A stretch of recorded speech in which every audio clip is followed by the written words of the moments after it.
Welcome back, everybody. This is the Drones Down Under podcast. I'm Danny. I'm the host this week. Got thrown under the bus on that one. Gentlemen, how are we all? Yeah, good. Mate, thanks, Danny. Mate, it's been a very exciting week in the drone industry for commercial and creatives alike. The Mavic 3 was launched, very anticipated last few years. I'm looking forward to having a bit of a chat about that. We also have a new type of drone on the market. Sean, can you tell me the name of that drone? Because I can't remember. The V-copter. I think it's by 00 Robotics. Yeah, 00 Robotics. Yeah. That's going to be a pretty awesome drone. Looking forward to having a bit of a chat about it. It looks very cool. It does. I'll bring up the Mavic 3 so we can show all the listeners as well. You are a gentleman and a scallop. Something I prepared earlier. So this is the Mavic 3. Straight off the bat, guys, what do you think of it? It looks quite nice. It does look very slick. It is a very sexy looking drone. I'm not going to lie. It is. Beautiful. So I guess you and cones and drones, sexy. There's nothing wrong with technology being sexy, Brendan. No, not at all. No, but I think it's a very good looking drone. It looks very similar, but very different at the same time to the rest of the models. Much more. It looks very aerodynamic. Seems like it's got a lot more cooling on it, which I'm guessing with the amount of processing that's gone inside this thing, it needs that cooling. Mm-hmm. I find it looks a little. I think the body wise, it's more comparative to the Mini than it is the Mavic 2 and the Mavic 1. With a mix of the DJI FPV drone chucked in there with the raised legs. Yeah, definitely. Yeah. But it's definitely looks a lot more like them than it does the previous Mavic anyway. Yeah. Yep. The legs or the arms look really thin compared to some of the other models. They do actually. They mentioned in the original ads when the drone was launched, was it a couple of days ago now, that it's actually meant to be stronger. But it looks really? A little bit flimsier to me, like just initial thoughts.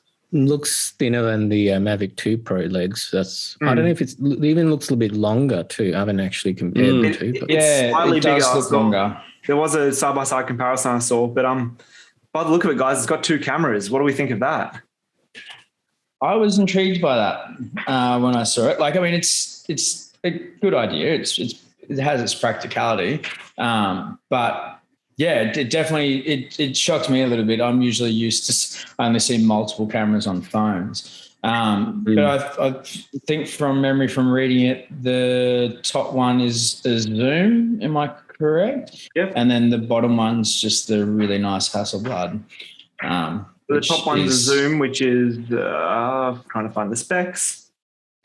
It's 27 times zoom or something. I have a feeling it's about that. 28 times. There you go, 28 times. So it's an equivalent of 162 mil on a drone. Now, see, this is what the public is scared of when it comes to drones. You've got a stupidly awesome zoom in that. That in the wrong hands is already, the public's worst nightmare. Well, you've seen the zoom capability on a H20T, haven't you, Danny? Yeah, good point. I reckon that's a little bit worse than this one. Doesn't Sean have H20T? Yes, he does. But you'd hear that one coming. This one probably not so much. Yes, that's also very true. Yeah. No, I really love the Hasselblad cameras. When the Mavic 2 Pro came out, I still haven't bought one, but I was really eager purely because of that camera. And they've stepped up a notch here again with a slightly better version of that camera. It looks like they've dropped sensor size as well. Yes. No, the sensor size is now a micro 4/3, so it's gone from a one inch sensor. Yeah, it's gone from a 1 inch sensor to a micro 4/3 sensor, which is the same size as the Inspire's X5S. There you go. The only difference between that is it now has a electronic shutter, which isn't the best for photogrammetry compared to, say, the old Phantoms and whatnot. No. Yeah. The mechanical stuff. And I'm glad they've kept the adjustable aperture because we miss them. Obviously, the 2 Pro has it, but yeah. Yeah, that's pretty exciting. And pretty cool having the aperture. And it even says as we're watching on the screen for the viewers, 12.8 stops the dynamic range. That's better than my Sony A6400. Yeah, that's incredible. It's really, really good. Wow. Then the usual pretty shots they're going to put on their website. Yeah, for the listeners that can't see the visual, that they've just got some image samples there taken from the Hasselblad camera and talking about their natural color solutions. It's a very, very nice camera for a drone. That's for sure. I've always been curious about these kind of photos though. Like they could have taken this with any camera and no one would know the difference. Yeah, you're right. Low light conditions. But I mean, they always, like any tech company, man, they'll go through so much rigorous testing in the lead up. And this would have been their testing. They would have just been running around going, where can we push the limits on this thing and make a cool shot? Where's some cool shit we can film? yeah, pretty much. So much higher dynamic range. That's beautiful. What about the battery, the flight time? Yeah, the flight time was a big jump up, wasn't it? I'm pretty sure it's about 45 minutes or something. Right. Let's see if we can find it. This for the listeners at home, this website is really, really visual. So to find anything, you sort of got to keep doom scrolling a bit. Maybe just click on specs. I think that's probably. That'd be a smart idea, wouldn't it? All right. So weight-wise, the Cine version is lighter. Yeah, there we go. 46 minutes, no wind. So usable time, what would you think that would be? And but for the listeners that don't understand usable time, you don't drain your LiPo batteries to 0%. No. Probably 30 to 35, I reckon. Yeah, 30 minutes, I about reckon. 30 minutes. Sure. But that's still a huge improvement. Oh, yeah. Yeah. And a max wind resistance of 12 meters a second. That's awesome. That can handle a beating of a wind. Yeah, definitely. So internal storage as well. So that's the same with some of the enterprise stuff, enterprise Mavics, right? With the dual and the stuff, they have internal storage, but this seems like they've stepped it up a little bit. But you're going to do much with 8 gig though. It's enough that if you forget your SD card, you can still get a couple of shots, I guess. Yeah. Which should be part of the pre-flight checklist anyway, right? Exactly. Right. We've also kind of brushed over it. This Cine version with a 1 terabyte SSD, obviously we'll talk more about it, why you need that 1 terabyte SSD built into it. Yeah. This definitely needs the bigger hard drive for the listeners at home. The Cine version has the Apple ProRes encoder in it. And basically the data used to capture with the ProRes, you need a lot more than 1 terabyte, to be honest. But go buy 3 spare hard drives for home if you're going to buy the Cine version. Yeah. And look, quick. And to be frank, for the listeners out there and anyone contemplating looking at the Mavic 3, to be honest, unless you're looking at getting into the commercial video side of things or cinematography specifically, you probably don't really have the need for it. The normal Mavic 3 is all the same thing, just without the ProRes and with the smaller hard drive inside it. That's for most of our listeners, I guarantee you that's pretty much all they would need. But the Cine is pretty damn cool at the same time having the ProRes. For all the people that may not understand, Ty, can you explain what ProRes 422 actually is? You'd have a better understanding of that, mate, because you use it more than I do. The only time I ever use it is on these things on your phone. So pretty much ProRes is more of just in layman's terms, I guess it's a much better codec for editing. You can play around with the footage a lot more, but with that, it fills up a lot more data. So that 1 terabyte might only be 20 to 30 minutes of video, where if you're shooting in standard 4K, that 1 terabyte would be hours of footage. A simple explanation for the people out there, which you said prior in conversation, Danny, before we started the podcast. Basically, each frame in the video for ProRes is a raw image. So that's why the data's so high compared to a normal video.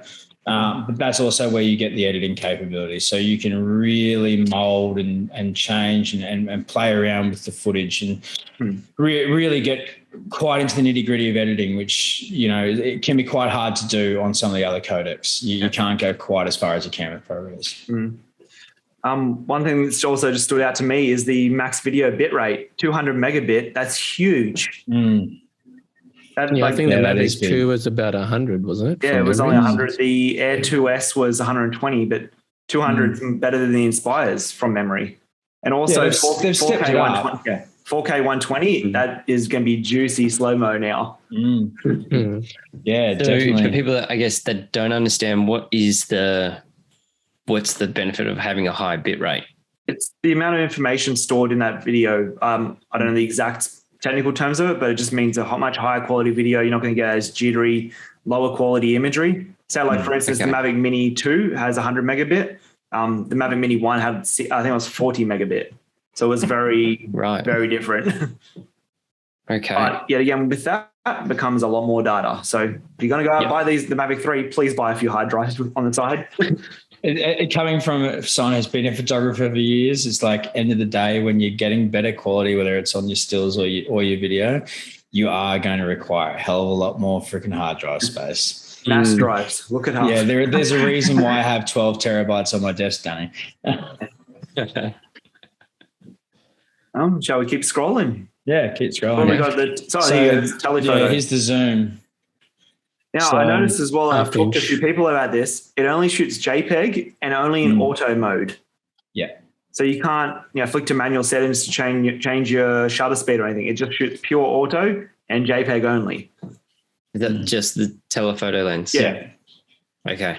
But I think that they're probably likely to, I believe there's a major update coming out early next year. So I'm sure they'll probably. January. Yeah. Well, here's hoping, because it's that's a bit of a letdown if it just shoots JPEG. I actually didn't realize that when I was looking through it yesterday. I was actually starting the assumption that you were still able to shoot RAW with the zoom, which I thought that was pretty cool to have that capability to be able to use the zoom, having the second camera, but not having the RAW capability there kind of ruins that a little bit. Just a little bit. Like, I mean, it's still useful, but it's having the zoom on there as well. But that having that in RAW that's a bit of a game changer. Yeah. Brendan, would you use this telephoto camera for anything, for inspections and whatnot, or say with 162mm zoom? Yeah, maybe. Like, I was just thinking that, just trying to figure out where you would, like, obviously with, I don't know, instantly I sort of go to like a photogrammetry idea and things like that. How would you do it with a mapping perspective? Like, you could, but when you think about changing focal lengths and different cameras and things like that, when it comes to photogrammetry, it kind of becomes a bit of a problem when you're post-processing, when you're using multiple different lenses or focal lengths. It just creates a much bigger back-end issue. Longer it's workflow. not like it's not. Yeah, that's exactly right. It's not saying that you wouldn't, but maybe you would have sections where you would just you can't fly close to an item or the object of interest, and you can zoom in and you keep the same focal length the whole time at a certain distance, and then you can still get some fairly high resolution photos and map it that way. That's where my mind kind of went, but I always try and avoid having to mix multiple focal lengths when mapping and 3D modeling. It just causes more problems in the back end. So would I be wrong to say it's probably better off for more inspections than actual photogrammetry and modeling? Yeah, definitely. For sure. I think so. Well, I, as far as like a lot of the zooms go within most of the DJI range anyway, like I only sort of industry I've heard it used and applied in, it was with the H20T with a lot of your I guess your search and rescue and criminal investigations and all that kind of terrorist reconnaissance and that kind of stuff, where it comes in extremely handy. But I mean, that's also a crazy zoom. But this, I mean, like, I don't know, like, apart from maybe the inspection sense of things, I probably can't think of too many places I probably want to use it, with the fact that it's just in JPEG. The sample images I've seen in 2x and x4 pretty good, but anything after that, it's highly pixelated being a digital zoom. So I'm thinking digital, which would be a bit of a letdown as soon as it does that. Yeah, well, I was interested on that. There was a digital zoom. Like, I mean, obviously I get it because they're small cameras, but I was, in my experience, digital zoom is pretty crappy. Like even on say the new Samsungs, they got up to was it 10 times 100 times. Yeah, 10 times. Well, there you go. So after 10 times is optical. Then you go to 30 and 100 times, and it turns digital. Like you can kind of tell what you're looking at, but it's not. It's rubbish. It's just zoom in on it. Rubbish pixels. I mean, I reckon end of the day, I think, the as far as the camera goes, the selling point on this is the Hasselblad, not the zoom. I mean, it's a cool little added extra to have on there, and there will be people out there that have a use for it. But I think most of us, for the things that we do in drone land, we probably wouldn't use it too much, but there will be people out there that will use it. But definitely the selling point is that Hasselblad. Definitely. I reckon that they'll probably address it. That there's no competitor for them to worry about from that, whereas a dual lens. So get it out, and they could probably resolve it or address it through a firmware update. Actually, probably what they're going to do. Seeing the Autel's digital zoom, I think that their digital zoom's up to like 6 times or something. I couldn't tell the difference. It looked like an optical zoom. Impressive. They were shooting like one of my mates up where I live. He's got one, the Autel Evo 8K or whatever it is. When you shoot an 8K and zoom in that far digitally, it looks like an optical zoom. It's really good. It's crazy. Really? Who'd have thought? Probably worth talking about too is the new sensors with the omnidirectional. There's a clear competition with Skydio right there. That's full 360 now, which is about time. It took 3 generations. Yeah, and then that comes into what we was talking about before with the improved return to home as well. So with the advanced return to home now, for the listeners out there that maybe haven't done any research on the Mavic, it basically now could they use an example on the website of it essentially pressing return to home and in amongst trees. And it would navigate through the trees, the safest route to get where it needs to go to get to home and land, which, I mean, again, look, most people, you probably won't use the return to home too much, but having that capability there is pretty cool. It's pretty cool. It's always a good little fail safe. It's a good backup to have as well. Exactly. Yeah, definitely. And, it doesn't matter how good a pilot you are. I mean, everyone has those moments where you have some close calls, etc. And I think having good sensor systems like this is a game changer. That's for sure. Absolutely. So this video transmission as well, they seem to keep bumping up those kilometers. They do, but yet we can't go that far. So, 15 Ks, but DJI is in China, so there's a lot more stuff you can do in China than you can do in Australia. The good way I always look at it, the FCC version, so America, we're based on the CE version, we're able to get 12 kilometers of range. Even if I was to fly 500 meters in a very dense area, I'd expect that to have a rock steady signal the whole time. They're just bumping up the decibels of that. Yeah. Yeah, it's interesting why they continue to increase the range when I think 90% of the world has some pretty restrictive, visual line of sight operations, but maybe they're just thinking they're covering. Well, we have some of the strictest in the world here. Like we are kind of a leader in the safety and all that sort of stuff in the drone industry within Australia, which was surprising to me to learn actually, but we are. There's obviously, fairly similar laws in a lot of countries, but I know for sure there would be definitely places around the world where you could definitely fly that distance and it not be a problem. Yeah. Legally anyway.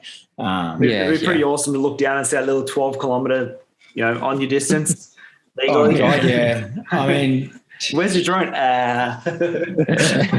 It also scares me a little bit because it's like once it's going that distance, I mean, look, I'm sure we've all taken our drones to a distance we probably shouldn't have at some point, but there's a certain distance that you get to that it starts to get a bit sketchy. And it's like, to me, looking at that and going 12 Ks and me looking out the window and going 12 Ks away, I would not feel comfortable doing that.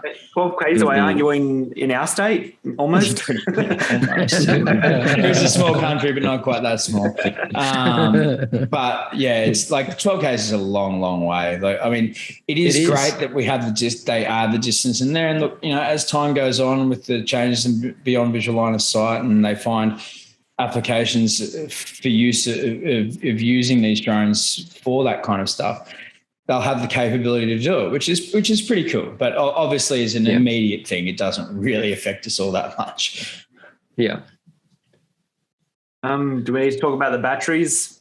You can still travel on a plane with them. They're under 100 watt hours, which is awesome. Yeah. So are they a completely new design? So if you've got a Mavic 2, different shape, and completely different shape. You have to. You can't adopt the old. With the new. So after DJI was sued by Autel for the clip-in battery design, they've had to redesign their drones completely. Hence the reason why. I didn't know that. Well, why do you think the Mini has a slide-in battery? Same principle. I'm impressed that someone challenged DJI and won. They won. It's also the reason why their props aren't the push-down clip-in anymore. Yeah, okay. That's really interesting. Again, you taught me something else I don't know, Danny. I'm always impressed. There's a wealth of info, Mel. Yeah. Spent a lot of time on drone news websites, guys. Danny lives, breathes they should be a sponsor for us. In case anyone hasn't worked that out. Full-time drones, part-time drones, sleep-in drones. Everything drones. So otherwise, though, I mean, most of this stuff was all pretty standard. Obviously, the specs of the SSD there for 700 anyone write remotely speed, interested. Beautiful. But also in 700 read speed. Read speed. 471 write speed. Do remember that's as well, still pretty good. When you're copying that 1 terabyte to your own hard drives, how long is that going to take? Yeah. Like if you got just your standard Western Digital hard drive, set that going for the night because that's going to be taking a while. I highly recommend people out there go get yourselves a USB-C based. Just what I remember as well, solid state drive. How much of a mission is it to edit ProRes? It's not as easy as editing just standard 265 4K. No. Why is that, Danny? So that's your general footage you get out of your normal Mavics.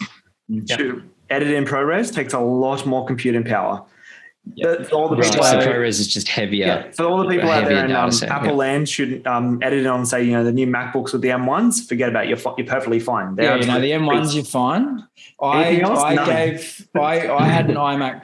I had an iMac Pro. I was one of the few fools that decided to go out and spend the money in the hope that it would be everything that I hoped it was. In some respect, it was. A lot it wasn't, but in some respect it was.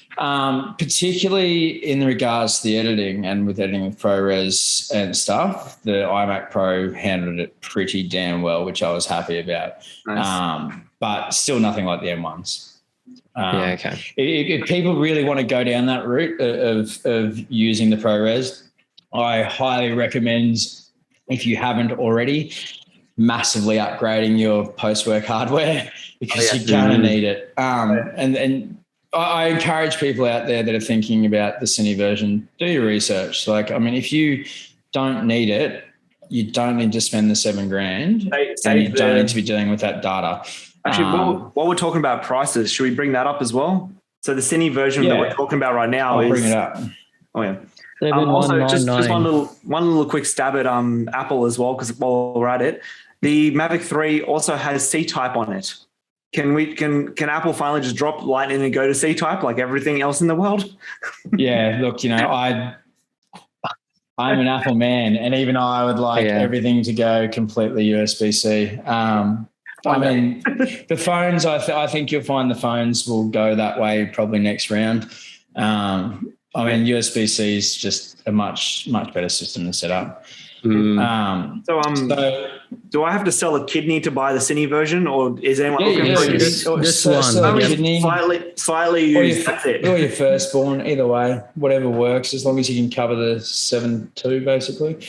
Wow, that is so expensive. It is. It's really up there. Again, that's why I was saying to people, if you don't need the ProRes, because essentially that's why you're paying double. I mean, there's a few other little perks, but essentially that's why you're paying double is for the ProRes, for the fancy controller, and for the 1 terabyte SSD.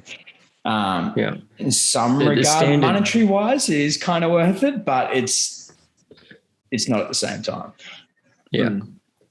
So we're looking at just for the drone, one battery, the remote is almost $3,100. That's right. Then you add the Fly More kit, then you're looking at $4,200. Which works out still to be a good deal because 3 batteries plus your usual bags, filters and stuff. Yeah. That's not bad. So batteries are 270 each, I think, anyway. For the listeners at home, with the Fly More combo, with the drone, you actually get 3 batteries, 1 charging hub, a convertible carrying case, one set of ND filters, which include an ND8, an ND4, an ND16, and ND32. And I don't think there's anything else in that one. Whereas in the Cine, you get all of that plus the RC controller or whatever they call it, which is the smart controller. The smart controller, essentially, with the screen. When you look at the specs of that controller, it's really good. It's using the newest version of Android. It's actually the touch screen. It's a great controller. Nice, and it's 1,000 nits. So in complete daylight, you'll be able to see that screen perfectly. It is a really, really good controller. There's no denying that. And I actually, when I first had a glance at all this, I hadn't seen the Cine and the combo and all the rest of the differences. And all I originally saw was the 1 terabyte SSD. And that was before I learned about the ProRes and the Cine. And I was like, 1 terabyte SSD in a drone. I'm like, that's spectacular. I'll only have so much fun with that. And then I obviously read properly. I'm like, oh, that's why they've got 1 terabyte. And I'm like, no, I won't be buying that. And I will not be shooting 20 minutes of footage to fill up my 1 terabyte. You even think about how much a 1 terabyte SSD for your computer costs. They're still $500-$600 roughly. Couple $100. And you're paying for, would like to say a pretty awesome product there if you're going to use it to its potential, which I'm sure there will be people out there who will be kicking ass with that thing. Oh, definitely. The capability of what you can do with that Cine drone. If you know what you're doing in the cinematography realm, this is a step up because it was only the Inspires that had the ProRes, wasn't it, Danny? Yeah. So, I mean, for those at home, the Inspire in size compared to a Mavic is just a little bit different. The Inspire's quite large. I'd say probably, would you say almost, would be almost a metre long? Not quite that large. And you can't fly it in the excluded category either. So. Exactly, no, you definitely cannot. It's a 9 kilo drone, isn't it? 4 kilo, roughly, with payload. I thought it was heavier. Yeah, 4. Yeah.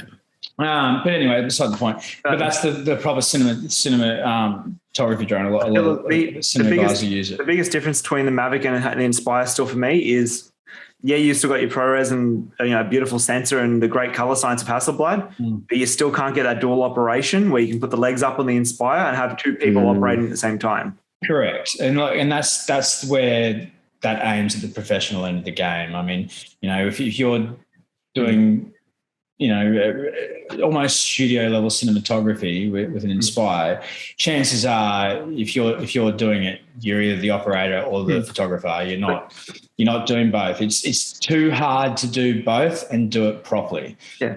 It's saying that one of my mates just bought an Inspire with all the bells and whistles for $6,000, secondhand, obviously, but $6,000 for a good kit. And you can buy them secondhand out there. They are getting cheaper because they are a 2 or 3 year old drone. And they are a beautiful drone.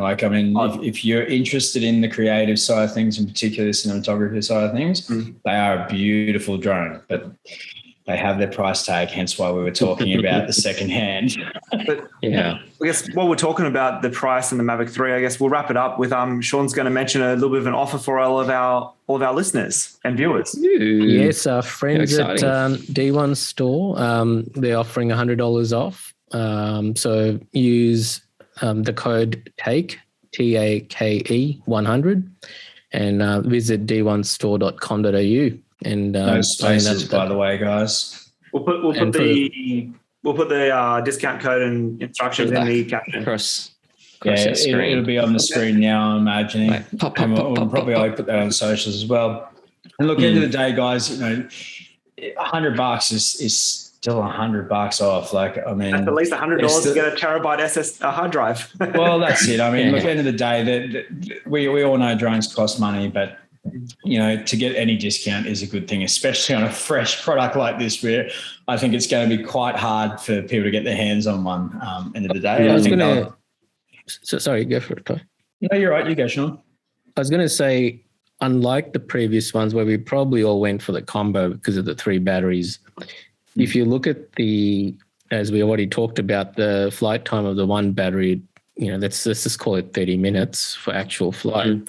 At $3,099, it's probably not a bad option. You don't probably need to go for the extra $1,200 or $1,100, whatever it works out to. Yeah.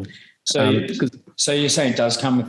I hear you right. You said it does come with 3 batteries. The combo. Yeah, the combo. I'm suggesting go with the one that you got in your mouse, which is the standard $3,099, which is single battery. Because of the flight time. Yeah. Okay, I get you. Because normally we went for the combo because the flight time was like 20 minutes, maybe 22 minutes. So now you got a good 10 minutes probably on top, which is probably more than ample if you want to just go down and park and fly and take some. Definitely. I think for most people, and particularly on the consumer end of the game, and even on the professional end of the game, they probably wouldn't use more than 1 battery in general operations. But again, coming to the cine side of things, where we're going to the top end of the Mavic 3, and where you will get cinematographer guys and stuff looking at it. And batteries, please. Yeah, they'll want the batteries. So that's fair enough that's in that combo. But I definitely agree with you, Sean. When you have 45 minutes flight time, and about actual 30 minutes of airtime, that's more than enough for a lot of the things that you want to do with a drone. Definitely. Right on. So if you've got a Mavic 2 Pro, would you guys upgrade? No. Yeah, I'm still going to keep flying my Mavic. I have a Mavic 2 Pro. I wanted one, so now I'm contemplating buying a Mavic 3. Mavic 3. I like that damn camera. Christmas is coming up, Ty. You should be totally hitting up your boss for one. I already got given my Christmas present. My wife bought me an electric scooter, so I don't think I can ask her to spend another $3,000 on a drone for me. So. You know what sucks? Electric scooters are actually illegal in New South Wales. Not in Queensland, as long as they go 25 kilometres an hour under, they're legal. That's boring. Bump that wattage up. Hey, trust me, flat biggie at 25 clicks on that thing, you run into anything, it's going to hurt. Yeah, true. So Merry Christmas. We'll bring up. Well, hang on. So who in the industry should upgrade to something like this? Because for me, I look at it and I'm kind of like in 2 minds. It's great that it's got a larger sensor, so the images are going to be a bit bigger, better. You can inspect off them a little bit better. Models will probably look better. But then there's the other flip side, or your like if you do mapping, your Pix 4Ds and drone deploying, things like that probably don't support the new Mavic 3 just yet. So you're probably going to have to wait a couple of months before they catch up. So who are we thinking more that this drone is going to be more orientated to videography and photography to start with, and then later on things like that? So anyway, but budget becomes a big factor. And personally, I'm with Danny. Like, I would, if we can buy a Mavic 2 Pro, I would buy a Mavic 2 Pro. Oh, go on Facebook. There's so many secondhand really cheap right now. I wonder why. I don't trust Facebook secondhand, Danny, because everyone says they haven't crashed, and I know they're crashed. Yeah. To be honest, I reckon this drone's more made for the professional market. Well, we'll call it the professional and prosumer market. Prosumer, where DJI's got the price point that much, a little bit higher. Where if you look at say the Mavic, the Air 2S and that, they're half the price, and they're still got a 1-inch sensor, 20 megapixels. They're great drones. And quick. They are. But I admittedly, I'm definitely like thinking about it. I'm not about to rush out and buy it right now, but I'm definitely thinking about it just purely for that camera. Like I already was in love with the Mavic 2 Pros. I just kind of hoped over time that they would go down in price, and they just didn't.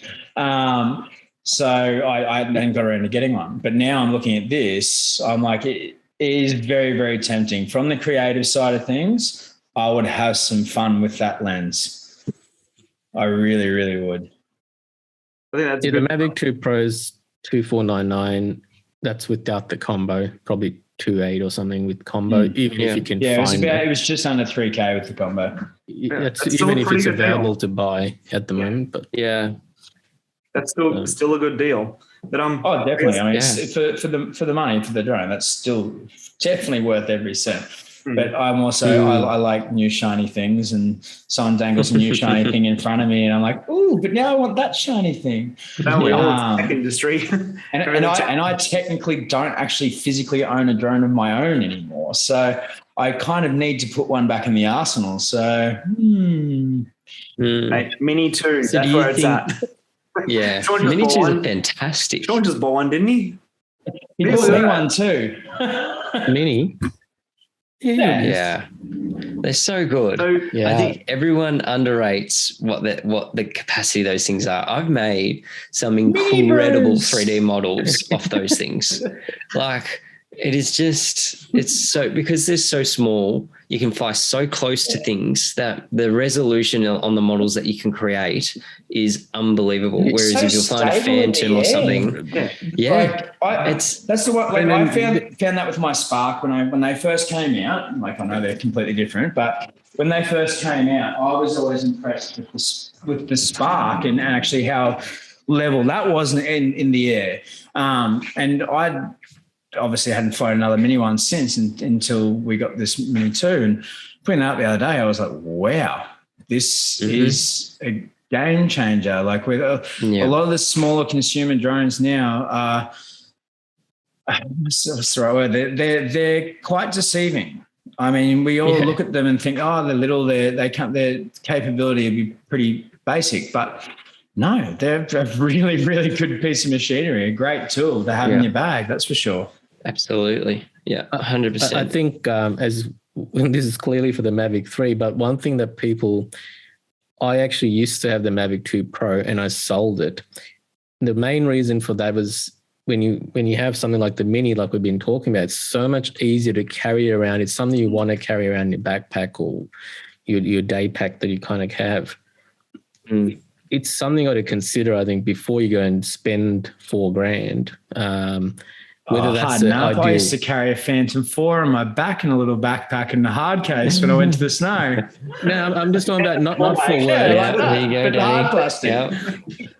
Are you talking for work or just it was for play. Like, so obviously at that point there was no Mavics around at that point, and I had the original P4, and at that point, being a photographer, I wanted to take it lots of fun places. But anyway, for the listeners out there, if you've never seen a Phantom 4, I'm sure most of you have, though, they're quite bulky compared to the Mavics. They don't condense well. They don't fold up. You need a decent little case for them. And I used to take mine to the snow with me, and I have it whacked on my back in a big hard case, and I'd ski around with it all day, which is really awkward to try and not fall on, by the way.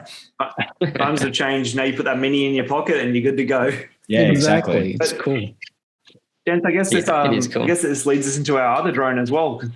Yes, the V-copter Falcon. It's not exactly a quad. No. This is really, whoa, now, that is sick. I've actually never seen.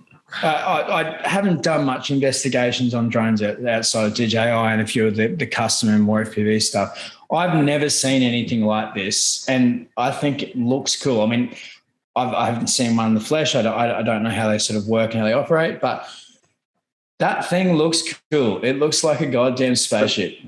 So for our listeners, we're looking at essentially what looks to be like a Mavic missing two legs. They call it a V-shaped V-copter.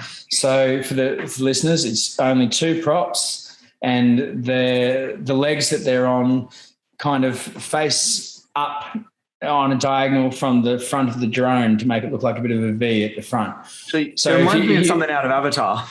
Yeah, definitely. Massive, if you took the legs off the Mavic, like ripped the legs off the Mavic and stuck two of them up the top like bunny ears, that's essentially what this thing looks like. 50. That is really cool. Should we play the video already? Yeah, let's play the screen. I'll play the video. I actually haven't seen this, so I'm intrigued to see what this thing's like. Ooh. That looks funky. It's bunny ears. So for the listeners, they're just showing us the drone in the air at the moment. It doesn't look right. Like it looks so strange, doesn't it? Yeah. It certainly looks like a very complex arms, that's for sure. There's way too many moving parts. So for the listeners, it's kind of flying a bit a similar movement to an FPV. This is actually pretty cool. Yeah. I'm kind of impressed. It looks like a bird, way more like a bird than a drone. Yeah, definitely. And it actually looks cool the way it moves. So for the listeners, the motors on the end of the legs actually move with the drone when it's moving, which I'm guessing is obviously how it sort of makes the two props work. But I mean, that's cool. It's pivoting, isn't it, to kind of balance itself. Yeah. Kind of like the top of the motors are rotating. It's kind of like a helicopter blade where it actually moves around. I can't remember, is it a swash plate or whatever it's called? It moves. Kind of the same principles. But it's cool. It's something different. That is cool. To a quadcopter. And obviously definitely something different. Bicopter. Yeah. That's cool. That's 45 minutes of flight time there. Well, it says max of 50 minutes. 50. That's mental. Max of 50 minutes. That is crazy. That's very cool. So would that be because it's got obviously just the two motors, it's produced, not using as much energy? Yeah. You definitely, that'd play a huge part in it, having only the two props. And I'd say with that pivot system on the motors and stuff and the way it moves, that would help with the drag and stuff as well. So that would minimize the decharge on the battery as well. That's pretty damn cool. So the battery is just under 70 watt hours. So it's still travelable. Yeah. So for our listeners as well, this was actually debuted at CES about a year ago. They just kind of popped up with the actual release recently.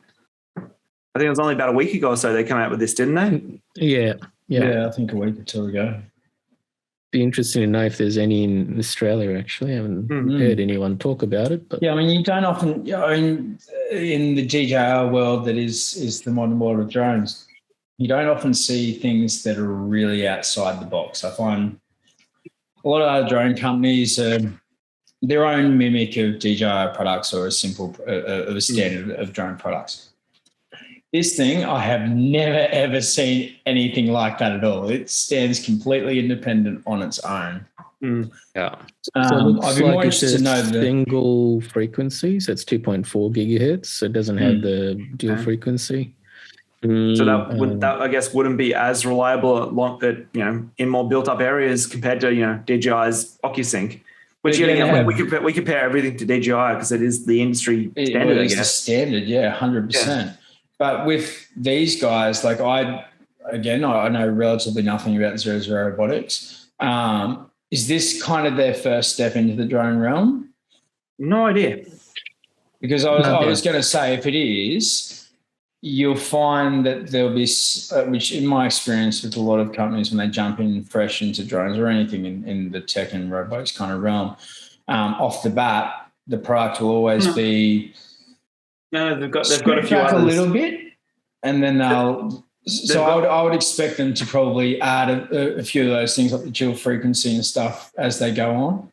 They do have another couple of drones, the Hover 2 and Hover Camera Passport. So you might have seen it probably about 4 or 5 years ago, I think, give or take. It was a little drone you essentially launch out of your hand that was the size of 2 credit cards or so, with the camera in the middle. I remember seeing it all over the socials back in the day. Yeah, okay. That looks like they're maybe one of their older drones. So it's only a 12 megapixel sensor on it too. Yeah. Which, What megapixels still It's enough? still really cool. Oh, it's definitely still enough. But The Mavic Mini is 12. again, I think everything's sort of, some aspects of it are pared back, but I'd say that's because they're not DJI and they've still got to sell drones and get the interest out there before they keep pushing them. But for coolness factor alone, this thing wins hands down. Like, hey, look, it's Mavic 3. It's got 2 cameras. This thing's got 2 props. I'd really love to fly this thing just to see how it moves in the air. Because I mean, Zero Robotics, if you're listening, hit us up. Feel free to send us a sample to play with. I'd really love to have a crack at that. Like, I mean, obviously, you know, we're so used to flying a lot of the quadcopters, hexcopters, whatever. To fly something a bit like this, I feel like it would move a lot differently in the air. And you can see for the listeners that weren't watching the footage, when I was showing a bit of footage before, it flew very like an FPV, able to bank and move very hard and fast. The maneuvering would be much better than a quad, wouldn't it? Yeah, definitely. And that spells fun to me. I probably also, knowing that it'd be fun, I'd probably write it off. But still, it looks very fun. Well, 3-axis gimbal, so the footage is probably pretty good. Yes, 12 megapixel camera, but 4K video. The actual specs. There you go. Specs. 30 frames per second at 4K. So 0 to 40 degrees. Yep, summer in Australia is written off. Are many things built for summer in Australia though, Danny? Yeah. I'm pretty sure nothing is built for Australia. Having 3 can handle up to 50 degrees, can't it? Well, there you go. You can take it out of Victoria. So I mean, there's obviously there's some limitations and some stuff where they're obviously not as up. Hey Ty, we've got the dreaded photo format. Second from the bottom. What's it say? Right. Oh, that just ruined it. Guy, I was 0-0. Add ball, please. I was really excited about this. And then for the listeners at home, Danny just pointed out that it only shoots on JPEG. That just ruined it for me. If this shot in RAW, I'd be really happy. And I've seen the price tag on this thing. I probably wasn't going to rush out and buy it. But what's the price actually like? What is the price? I have a feeling it's like $20K. What? No. Sure? I thought I saw something stupid like that. I could be very wrong. I'm quite often. No, I don't think it's there. No way it's that much. I can't even find a price. That might be for the Queenslanders, mate, but not for the. So they're doing pre-sales at $699 US with $100 deposit. $699. Yeah, that's US. So what's that? 900 Australian? 3,000 Aussie, I think. I must have been reading something completely different than to get that. But anyway, again, proving that I'm quite often wrong. So $699. Not bad. Like that would be like probably close to around the $1,800 a year. Yeah. I'd actually probably buy that, even though it does use JPEG, just for the sake of wanting to fly that thing around. Think of having that. It just looks really cool. It looks really fun. For the listeners at home, I encourage you to go to Zero's website and actually watch the video that we watched just before to see how it moves in the air. Because I've never seen a normal drone move like that. I've only ever seen FPVs go like that. That's pretty cool. Right on. So according to CNET, the retail price is meant to be around $999. So it's still not too bad. Yeah. I mean, I agree with Danny. I think that was a stuff up doing it on JPEG, but end of the day. One step at a time. One step at a time. You know, they're on the right track. I reckon it's pretty cool regardless. And it's something different. It's something different. And I think if the drone world needs point of difference. I think DJI needs competition. DJI needs competition. I mean, at the moment they have absolutely zero. There's certain aspects in the drone realm, obviously, that DJI don't do or they steer away from. But as a general, they are the standard, and they are. What do you mean steer away from? They make everything. They make action cameras. They're killing GoPro. They're smashing every cinema camera. You're right. Because I sort of forgot about the FPV and that they added that to the arsenal. And FPV as well. Yeah. But at the end of the day, the difference with this and the way it flies and the way it's built and all the rest of it, I think if it gets a chance and people give it a chance, it could be a little bit of a game changer. If they, because that, as I said, the way that flew and move, if you could do that with the better camera and a few other little bells and whistles, which, you know, in my experiences, companies will do that once something picks up and takes off a bit more. That would be a really, really, really good drone. I just love the way it moves. You don't get that with a quadcopter. You can't move like that in the air. Yeah, you can on an FPV. Yes, and I'm waiting for you to buy one just to zip around the house, a little center whoop. I've been so close to buying one. So a few of my friends actually get into it and do a little bit of racing, and one of my mates actually fired up his on the weekend. He hasn't flown it for about 3 years, and he was around here and he was telling me of his experience, and he goes, "It's not like riding a bike." He goes, "I was very, very, very rusty." He goes, "I didn't crash, but had some very close calls."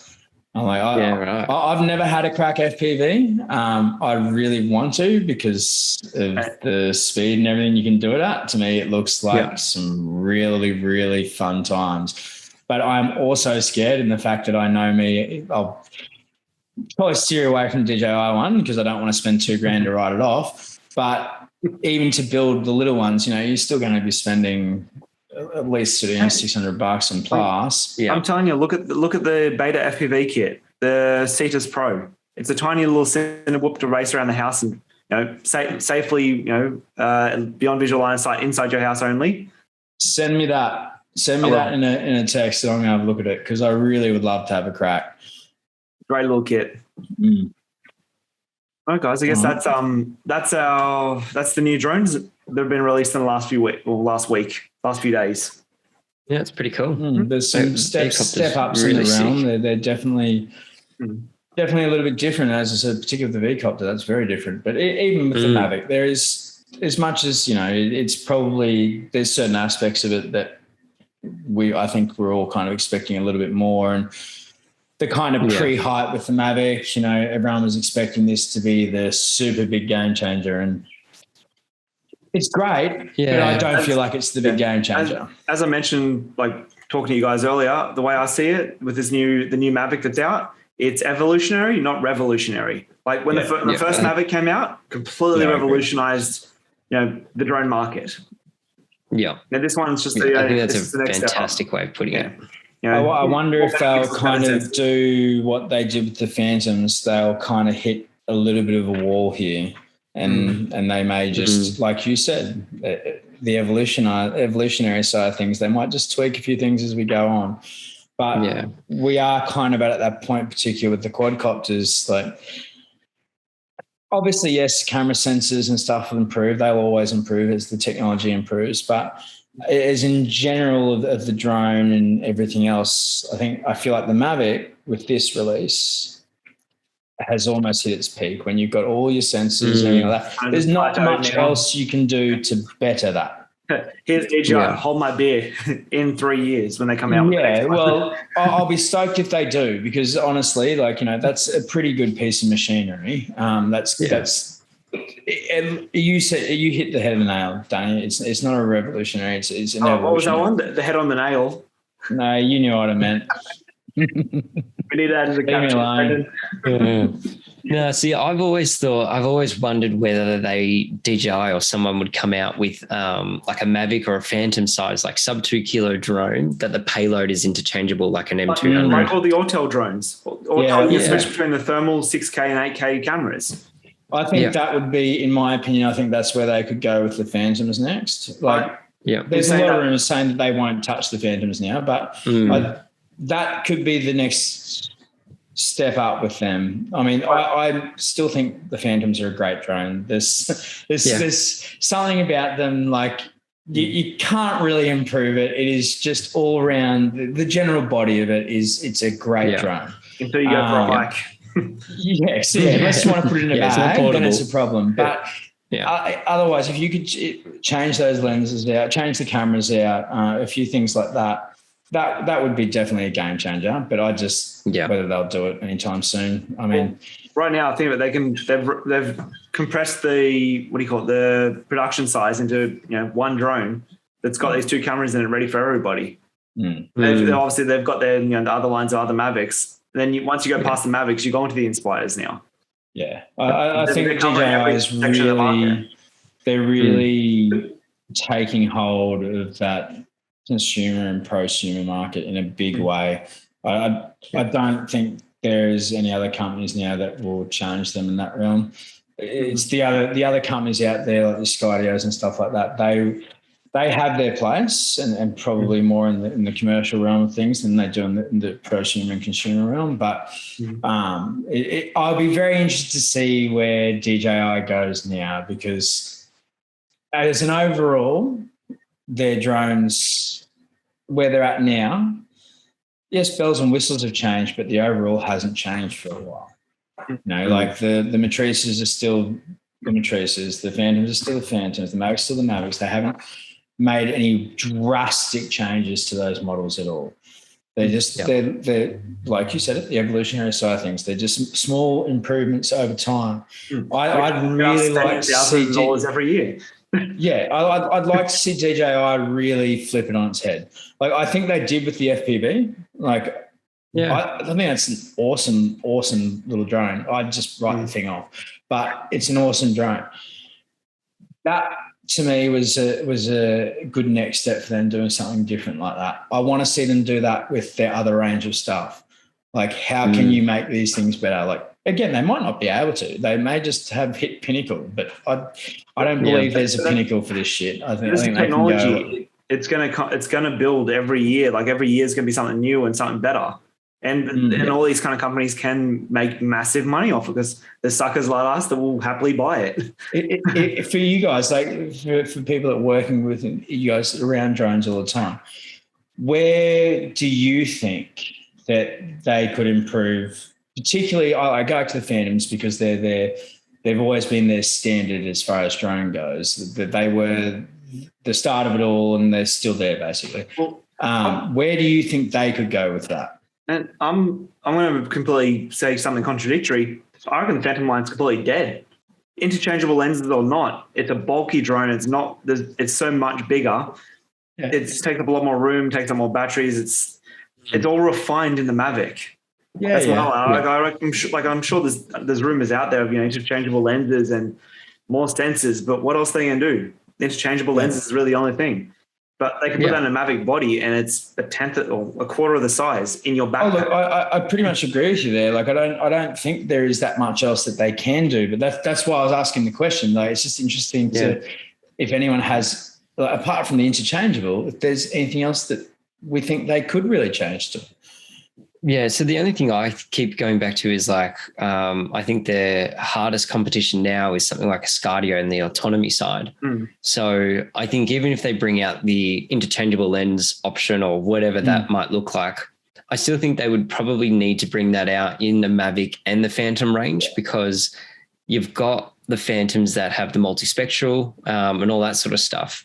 And I think if you went the Phantom, you could have a larger payload as well to be able to play around with. So better, even though the Mavic's got a really good thermal camera, all that sort of stuff, there's just that the Phantom's been built around the multispectral. So I would imagine that maybe some form of maybe even beefed up Mavic that folds down or a Phantom that folds down that has the capability of carrying sort of like light payloads to heavy payloads from a camera perspective, but a little bit more compact, and then adding in that autonomy side, which is, I think, the next evolution that these sort of drones are going to come with is automation, removal of people flying, physically flying. All we're doing is really setting up geospatial boundaries where we don't want the drone to fly, and then we're pressing go. But again, Scardio's got a long way, I think.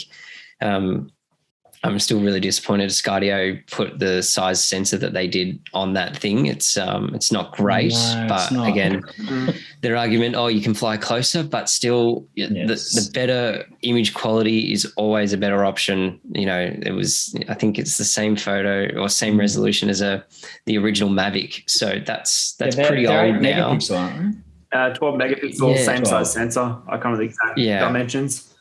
Yeah. So at a minimum, I think people, drone manufacturers should be looking at a minimum of a 1-inch sensor of some sort to have a decent, like something like the Mavic 2 Pro and the Phantoms. 1-inch sensors, start at that as your baseline and then add new technology to that camera system. Do you think DJI will go down the autonomous route though? Because there is other companies out there that have, I guess, they've taken the forefront on the autonomy side of things. Like, there's the autonomous built in with like the RTKs and stuff like that, where you can set up your flight plans and things.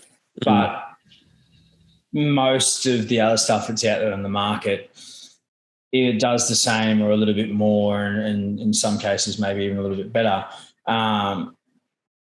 Do you think that they will start trying to refine the autonomy side, or will they just keep trying to refine the tool end of it, basically, refine the drones, keep them as moving forward to be up with the tech as much as possible, then rely on the other companies to do so? Yeah. Or are they just going to go all in and try and screw the entire industry and take everyone down? Global domination. Yeah, I think that's where you got to sort of try and put yourself in their shoes and what DJI are trying to do from a brand perspective. And from where I've seen it, they've put a lot of time and effort into the prosumer market and consumer market over the last couple of years, especially releasing more camera systems and things like that. But again, they're still up with the high-end camera, especially with that new camera system that they released. The 4D. The 4D the other week. Shoots 8K or whatever it is. Like that's with a proper full frame sensor. It's ridiculous. That's taking on the Reds. It's crazy. That's taking on the Reds and Aries now. That's exactly right. I think give it a couple of years. Sorry, go on. No, I was going to say, I think what they do really well is position themselves kind of like Apple. Once you adopt their sort of ecosystem, you're within the DJI ecosystem and you don't really want to stray from that. Even though if you're buying other drones, it's still you just want to stick with the DJI because then you're not cross. That's exactly right. Most of us fly at 99% of the time. Surely you guys would have seen the Volkswagen ad over the last year. It's like, it works like a Volkswagen.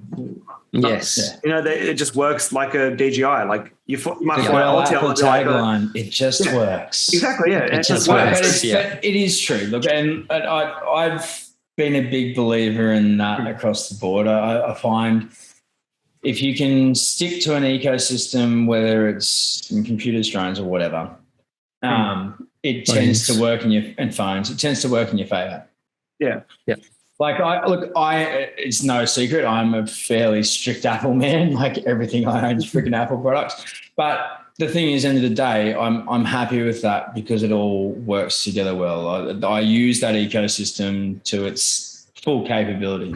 And same with DJI. What they've done with a lot of their software and across the board in between all their drones, they all have a relationship. They all, like you can play around with DJI Go and then go into some of the other DJI Fly and everything like that. And yes, it'll be different, but you can actually work your way around it and you can identify quite quickly what you need to be doing because you use the DJI ecosystem. So, and I think what DJI do really well is make it so user-friendly that it's almost impossible to not know how to do it, how to get started. It's almost pull out of the box and you're good to go. I've literally seen a monkey, and literally a monkey flying a Spark. Yeah, I remember that video. And he actually did pretty well. Well, one thing to bring up as well, actually, about the new Mavic, it uses the DJI Fly app, not the Go 4 app that they all used to, which is a lot more of a basic app with all the extra stuff drawn back. Well, I love having 4 DJI apps on my phone. Same. Well, it's not the most completely usable app. It's like it still just gets the job done. The learning curve is absolutely nothing. Yeah. They've made an art of simplifying a lot of it. And again, that's what the Apple stance on things. Simplify everything, make it straightforward. It all works together well. And that's what they're doing with a lot of DJI apps as well. Like, it just annoys me because I have my Osmo that I use, like the older Osmo Plus, the bigger one, not the little one. So that uses a different DJI app, and then I've got the drones that use the DJI Go 4 app, and then I've got the phone one, the Osmo Mobile, which then uses its own app, and then the other DJI Fly app. Yeah. I'd really, if you like out there listening DJI, I'd really like you to amalgamate all that into just one singular just one app. Just DJI just app. one app. Yeah, DJI. Click on whatever you're using, that's it. But I'm sure there's reasons for it. Oh, there would be. There'd be lots of reasons that I don't understand or care for to know about. But at the end of the day, if you're listening, guys, put it in one app. I'd be stoked. Yeah. Yeah. But I think if we go back to like what are they doing and what their next step is, I think they're going they're playing the card of them wanting to dominate the drone UAV space, and them going and partnering with Livox, however you pronounce their partnered LiDAR supplier and things like that. I wouldn't be surprised if there's some form of Mavic coming out that's got LiDAR that's surrounding it, so it knows where it is in space. Well, that's when we were saying before about next step up. No one actually said about LiDAR. That's actually really fair as far as the next step of revolutionary and evolutionary. I think LiDAR would be the next step up from for the consumer prosumer range, having that capability. Like, end of the day, we've got great LiDAR sensors in our phones now. Like, why can't we just add them to the drones? Like, it's useful.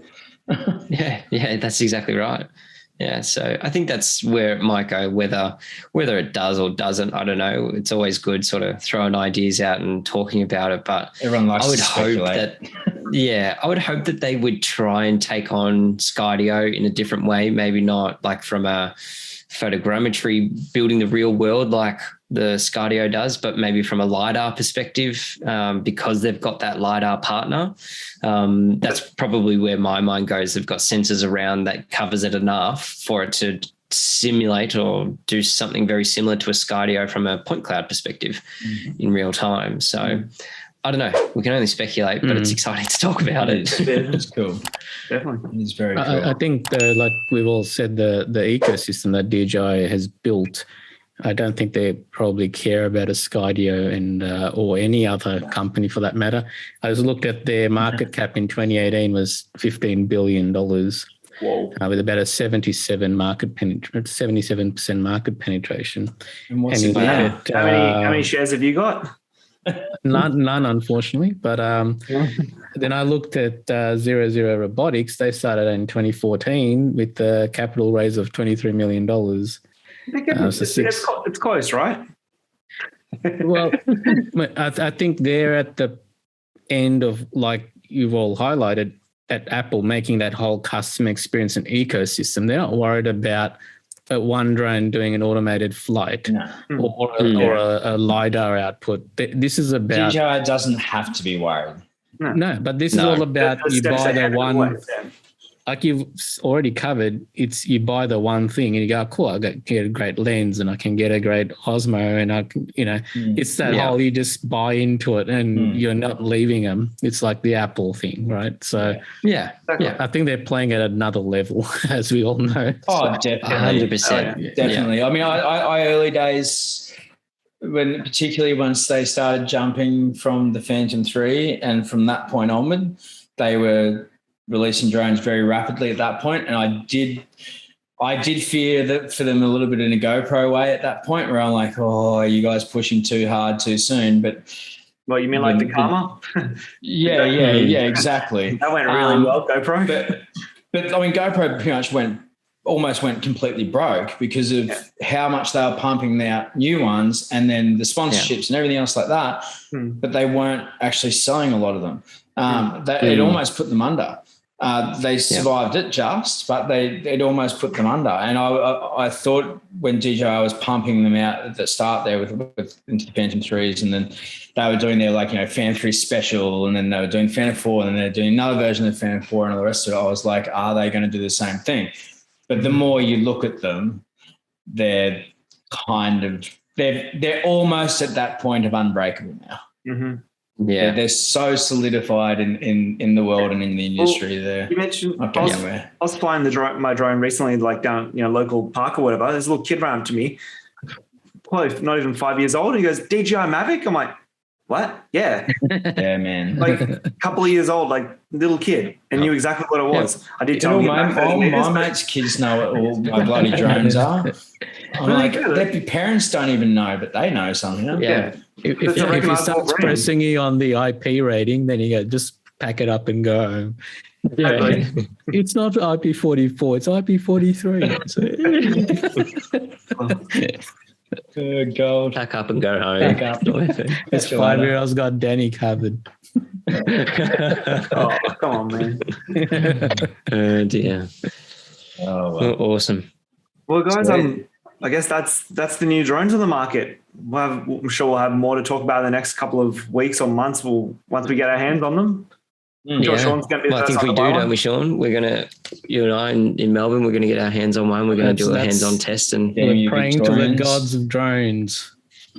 Oh, it'll happen. Just get me someone to Queensland as well. And Danny would probably happily send one to Sydney as well. Look after us all. DJI, G1 store, whoever's listening, and they want to be nice. Hey, if it wasn't for all these lockdowns, we're probably shooting in the same place with one drone. Yeah, that's right. Yeah, that's exactly it's going to happen very soon to all our listeners. So, Queensland's just got to sort their shit out. December, I can leave my state. If we're not relying on Ozpost, we probably will get a drone. You're going to get the Mavic. You'll get it by the time the Mavic 4 comes out. Yeah. I put my order in 18 months ago. Hey, we're not Skydio. Oh, savage. We all remember those. Hey, that took a while. It's true. Yeah. But happy days, guys. All right. Happy days. See you in the next episode. See you again. Cheers, guys.